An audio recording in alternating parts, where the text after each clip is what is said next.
What is going on, Kangasghang? My name is Dewified, and today I have a pretty cool Wi-Fi battle for you against a guy named Salvatore. I'd like to thank my friend Zabza for recording this battle for me, otherwise I'd be recording with my phone and that would just look bad and horrendous and ugly and all that stuff. So yeah, big props to him. I'm going to explain my team quickly. I have a Scarfed Hydreigon, a physically defensive Sandslash, a specially defensive Rotom Wash, what's it called? A normal Gengar because Gengarite is banned. I have a Mega Scizor and the Bulk Up Chestnut.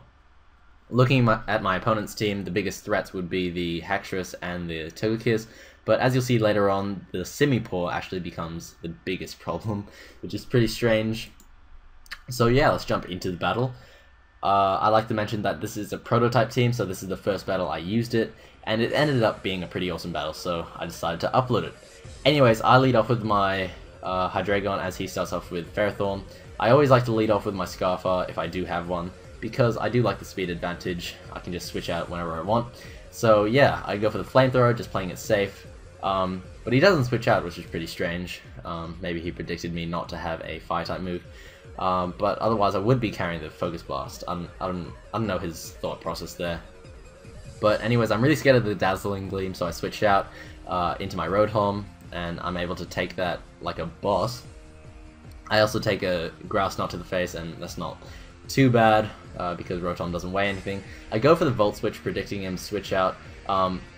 Either way, it works out for me because I'm able to go into my Scizor, Mega Evolve, and I'm able to get the Pursuit off before he switches out. So yeah, that Espeon's dead. I'm able to set up my rocks on my Sandslash pretty early if I need to. But there's not much on his team that would really suffer from rocks except for maybe the Togekiss. So yeah, now he goes into a Simipour. I really don't want to risk getting scalded and burned, but he predicts that nicely. He goes for the Nasty Plot as I switch into my Rotom Wash, and at this point I'm kind of scared because a +2 Simipour can actually like wreck face. So now he's gonna go for the Focus Blast. I live on 13 HP, which is pretty awesome. I'm able to get the Thunderbolt off, and unfortunately for me, he has a Focus Sash, so he's able to live that. And now I'm kind of, oh gosh, what am I gonna do? So yeah, he's gonna finish me off with a Scald. There's my specially defensive Woolgon, so I'm kind of sad. Now I'm gonna go into my Gengar. I really should have gone into my Hydreigon at this point because there's a 100% chance that I would outspeed because he isn't Scarfed. But for some reason I thought Gengar could outspeed. I was gonna go for the sub and try to take it out, but I don't know what I was doing. So yeah, now I go into my Hydreigon after my Gengar's dead, and kill off that stupid Simipour. Now he's gonna go into his Togekiss. I was predicting the Fairy-type move, so I get the hell out of there. Now I have to resort to going into my Sandslash as he hits me with the Ancient Power. Luckily he doesn't get the stat boost on this one, otherwise I might have been in a lot more trouble than I end up being in. So yeah, he goes with another Ancient Power. He does get the stat boost.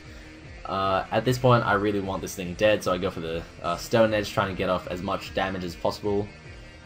If I hadn't done the Stone Edge, maybe if I did my Stealth Rocks, this game would have been completely different.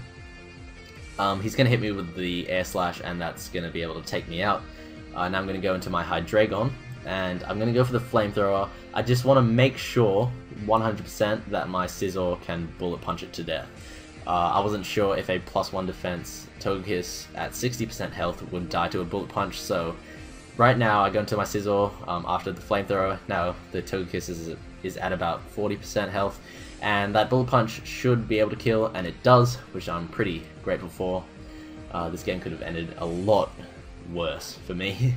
Now he goes into his Rhyperior, his second last Pokemon if I'm not mistaken. I go for the U-turn just to kind of get a bit of damage off and not have to hard switch into my Chestnut.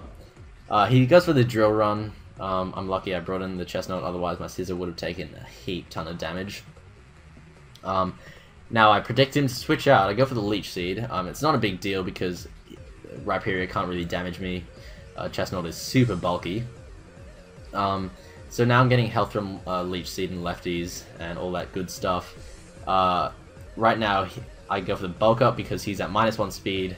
If he wants to attack me, his hammer-on will do less, and if he wants to switch out, I'll get a free stat boost. So yeah, bulk up +1, defense +1, attack. At this point, he's kind of lost the match, because all he can really do is either outrage, which won't kill me, or he can dragon dance, which is what he does. And if I did go for the second bulk up, the game couldn't have ended any other way except for me winning, because there's no way he could take out my chestnut. Maybe if he outraged on that turn and then came in with his Rhyperia and hammer on me, because after my hammer on I'd be slower. Maybe he'd be able to take me out, but I do have my Mega Scizor, and that would be able to take out this Rhyperia. But anyways, yeah, the battle ends with my Chestnut killing off the Rhyperia with a Seed Bomb. So yeah, thanks for watching, guys. Hope you enjoyed. Please leave a like, comment, and subscribe, and I'll see you guys next time.